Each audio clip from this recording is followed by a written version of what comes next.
아멘. 귀한이라는 제목으로 같이 나누겠습니다. 삶에 때로는 생각지 않은 슬픔을 당하는 일들이 있습니다.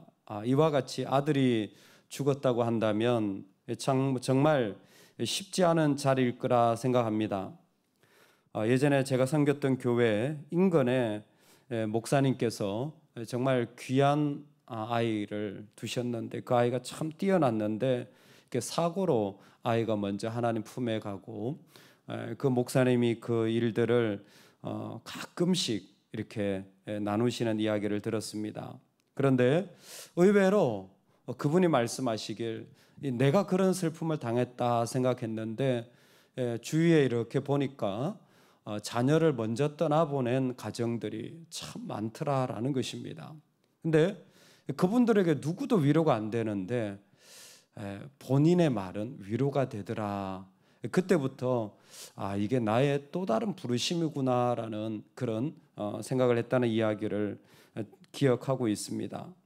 참 아픔의 자리고 어려움의 자리들이 있습니다.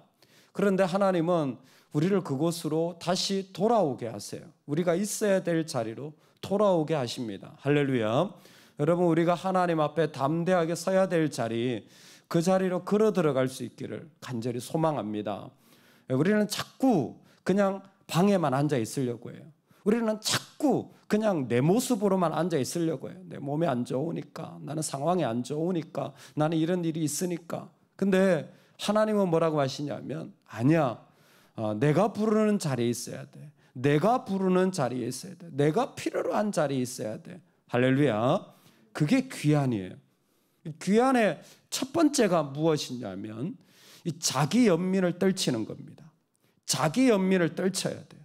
여러분, 우리가 의외로 자기에게 파묻혀 사는 일들이 너무 많습니다.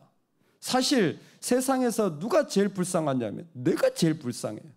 누가 제일 못났냐면 내가 제일 못났어요. 누가 제일 어리석냐면 나같이 어리석은 사람이 없는 거예요. 그런 사람이 쉽게 교만합니다. 그런 사람이 나만한 또 사람이 없는 거예요. 이 자기 연민은요, 양극단을 다 가지고 있습니다. 그래서 내가 제일 불쌍하면서 동시에 감히 나를 꺾어 하면 큰일 납니다. 그거 절대로 용납이 안 돼요. 다윗이 지금 자기 연민에 빠져 있어요.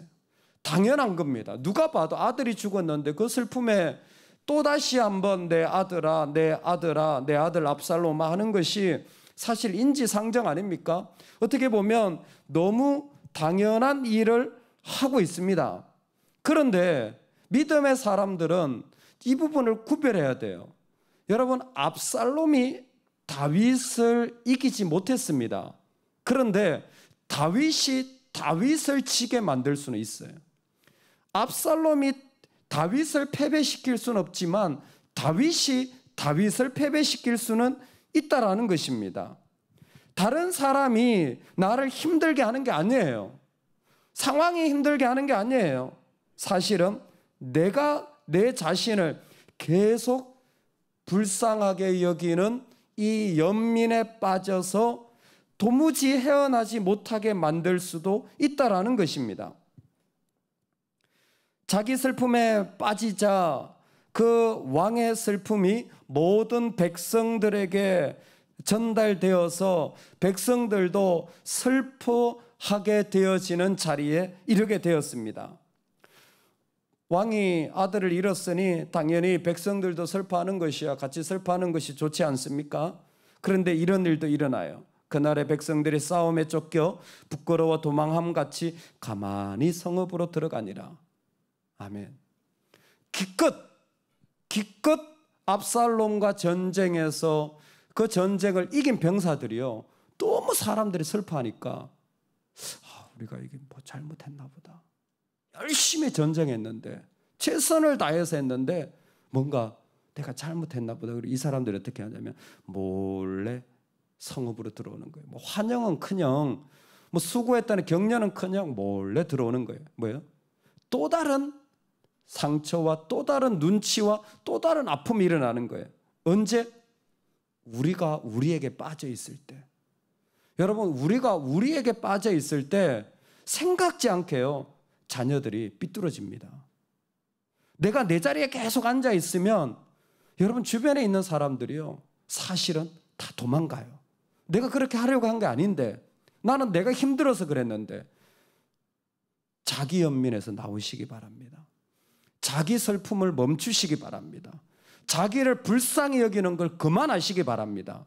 매일 그거 밥 먹고 사시는 분들이 있어요. 그게 반찬이 아주 그냥 밥을 먹을 때마다 나는 그냥 이렇게 태어나가지고, 나는 그냥 이렇게 아파가지고, 나는 그냥 이렇게 돈이 없어가지고, 나 이렇게 못 배워가지고, 그게 반찬이에요. 예수 믿는 사람 그거 없습니다. 할렐루야. 우리는 주님으로 살아가는 거예요. 그날의 백성들이 싸움에 쫓겨 도망한 같이 가만히 성읍으로 들어가니라. 얼마나 답답했는지. 오늘 왕의 생명과 왕의 자녀의 생명과 처척과 비빈들의 생명을 구원한 모든 부하들의 얼굴을 부끄럽게 하시니. 요압이요, 사실 부하였지만 여기에 하나님의 목소리처럼 한마디 안 할 수가 없는 거예요. 당신이 지금 다른 사람들을 부끄럽게 하고 있다고. 자기 연민에 빠져 있으니 당신에게 하나님이 어디 계시냐는 거예요. 당신에게 하나님 어디 계시냐는 거예요. 그리고 그렇게 수고한 자들에게 도대체 무슨 마음으로 그들을 격려할 거냐는 거예요. 여러분, 우리는 슬플 때도 주님만 따라가야 됩니다. 슬픔이 필요 없다라는 말이 아니에요. 슬픔이 필요합니다. 그런데 그 슬픔도 주님의 시간이 되어야 돼요. 할렐루야. 아픔이 있어요. 그 아픔도 주님의 시간이 돼야 돼요. 그거 반찬 삼아서 먹고 앉아 있으면 하나님 앞에 합당하지 않은 거예요. 그거 떨쳐버리고 주님 앞에 나아가야 되는 거예요. 그래서 요압을 통해서 말하는 겁니다. 다윗이 뭐가 되어야 됩니까? 다윗은 왕이 되어야 합니다. 오늘 우리 삶에 하나님이 왕이 되셔야 하는 거예요. 언제에도? 이 슬픔의 때, 이 아픔의 때에도 다윗이 왕으로서 걸어 나가기를 하나님이 초청하시는 거예요. 여러분, 오늘 왕의 자리는요, 자기 연면에 빠져 있어서는 그 삶을 이루어갈 수 없습니다. 오늘 내 슬픔에 빠져 있는, 내 아픔에 빠져 있는, 그 계속 곱씹는 그 자리를 주의 이름으로 떨쳐버리시기 바랍니다. 그리고 이제는 하나님의 말씀 가운데서 나를 초청하는 자리로 걸어 들어가시기 주의 이름으로 축원합니다. 아멘. 그제서야 다윗이 그 요압의 말을 듣고는 왕의 성문에 앉아 있어요. 그 얘기 뭡니까? 왕으로서의 역할을 하기 시작했다라는 거예요. 성문은 재판을 하는 자리 아닙니까? 왕으로서 역할을 하니까 백성들이 모두 다 나온 거예요. 다 숨어 있다가 이제 모두 다 나온 거예요. 이제 하나님 앞에서 새로운 전기를 맞은 겁니다. 여러분, 우리가 하나님 부르신 자리는요, 내가 옛날 자리로 돌아가는 게 아니라니까요. 귀하는 첫 번째로 내가 불쌍해, 내가 이런 게 힘들어, 이거 끊어버리는 자리예요. 그게 복음의 능력입니다. 두 번째는 나를 끊어버릴 뿐만이 아니라 새로운 도전의 자리로 걸어 들어가는 게 귀한이에요. 오늘 우리는 이전의 시간을 사는 것이 아니라 주님이 주신 새로운 시간을 살아가는 것입니다. 그 새로운 시간에 하나님이 허락하신 새로운 부르심과 새로운 일들을 위하여 우리는 기꺼이 나를 내어드릴 수 있기를 소망합니다. 그렇게 왕으로서 돌아온 다윗이 한 일은 사독과 아비아달을 그 가운데 남아있었잖아요, 예루살렘에. 그래서 그곳에 있는 백성들의 마음을 사독과 아비아달로 읽게 합니다. 그리고 아마사를 총사령관으로 삼아요. 이 아마사가 누구냐면 압살롬의 군대 장관이었어요. 참 놀랍죠? 자기에겐 요압이라는 군대 장관이 있었는데 아마사를 다시 그 총사령관으로 삼습니다. 그렇게 한 이유가 오늘 14절에 그대로 기록되어 있어요. 모든 유다 사람들의 마음을 하나같이 기울게 하매. 이게 뭐냐면 그 유다가 중심이 되어가지고 압살롬을 봉기했잖아요. 압살롬을 왕으로 추대했잖아요. 그러니까 그들의 마음을 다스리기 위하여서 기꺼이 그곳에 있는 나의 적군이었지만 품고 그를 나의 사령관으로 삼아서 세워가는 겁니다. 사실 벌 줘도 시원찮죠. 배신했으니까. 그런데 그게 아니에요. 해보지 않았던 새로운 생각과 마음으로 그 길을 걸어가는 것이 왕의 자리입니다. 이게 참 중요한 건 백성들은 안 그래요. 이 백성 같은 이 그냥 뭐라고 할까요? 제자가 되지 못한 무리 같은 사람들은요, 얼마나 약삭 빠른지 몰라요. 자기한테 유익이 되는 대로 쫓아다녀요. 유익이 되는 대로 쫓아다녀요. 그래서 백성들은 와, 압살롬이 좀 힘이 있다 그러면 압살롬을 세우는 거예요. 근데 또 압살롬이 죽고 다윗이 온다 그러니까 또 다윗을 또 기름 부어서 또 그가 우리의 왕이었지 않느냐라고 또 막 얘기하기 시작하는 거예요. 왕은 자기 연민을 버릴 뿐만이 아니라 하나님 앞에 항상 신실한 언약의 사람이 되어야 돼요. 이게 무리와 다른 점입니다. 제자들은요, 항상 하나님 앞에 신실해야 돼요. 새로운 어려움이 있더라도 거기에서도 뭐예요? 하나님 앞에 신실하게 살아가야 되는 게 제자인 거예요.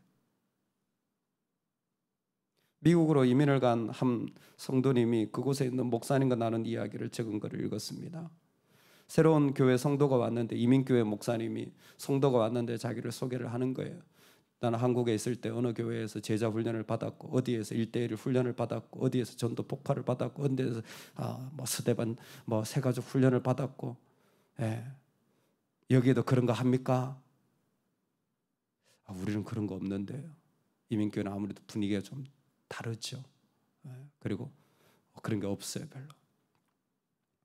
그때 너무 좋았는데, 그때는 그 이민교회 목사님이 그 성도에게 그랬다는 거 아닙니까? 당신은 3가지 선택을 할 수 있습니다. 첫 번째, 너무나 허술하고 부족한 이 교회의 제자가 되시든지, 두 번째, 그 목사님을 데려와서 여기 와서 개척을 하시든지, 세 번째, 아니면 당신이 그 잘 받은 훈련을 가지고 하나님 앞에 신실하게 섬기든지, 이 중에 당신이 선택할 수 있는 옵션들이 있다고. 여러분, 새로운 하나님의 도전의 자리를 우리는 좋은 것, 싫은 것이 아니라 신실하게 내 슬픔 가운데도 걸어가는 마음이 필요한 거예요. 사실 다윗이 인간적으로 보면 아마사가 뭐 그렇게 기뻤겠어요. 내 아들 죽인 장본인 가운데 한 사람인데, 그 아마사가 그냥 이렇게 짝짝꿍 해가지고 봉기를 일으킨 거 아닙니까? 별로 기분 좋지 않았을 거예요. 근데 뭐예요? 하나님께 신실한 거예요. 이 사람이 내 편이다, 저 편이다, 그건 정말 무리들이 하는 생각들이에요. 언약의 사람들은 뭐예요? 하나님께 신실한 거예요.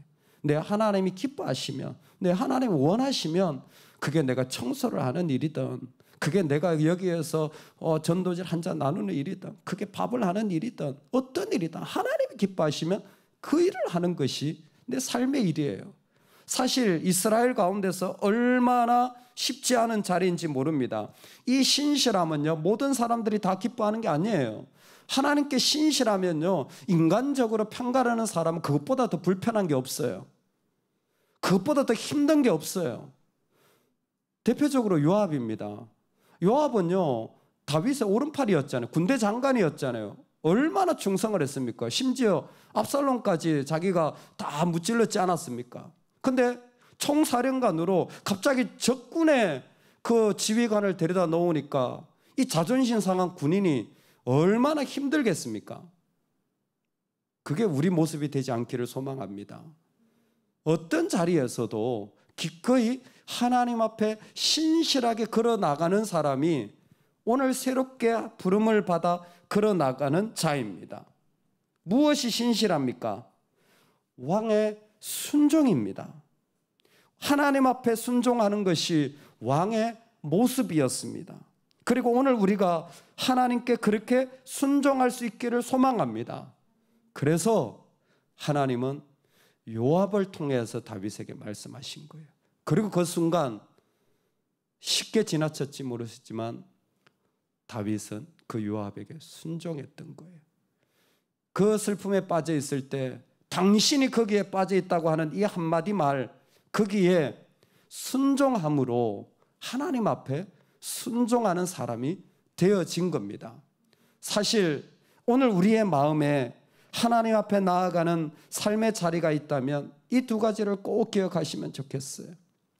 내가 불쌍해, 내 연민, 내가 이렇게 힘들어, 내가 부끄러워. 여러분 이제 그거 벗어날 수 있기를 소망합니다.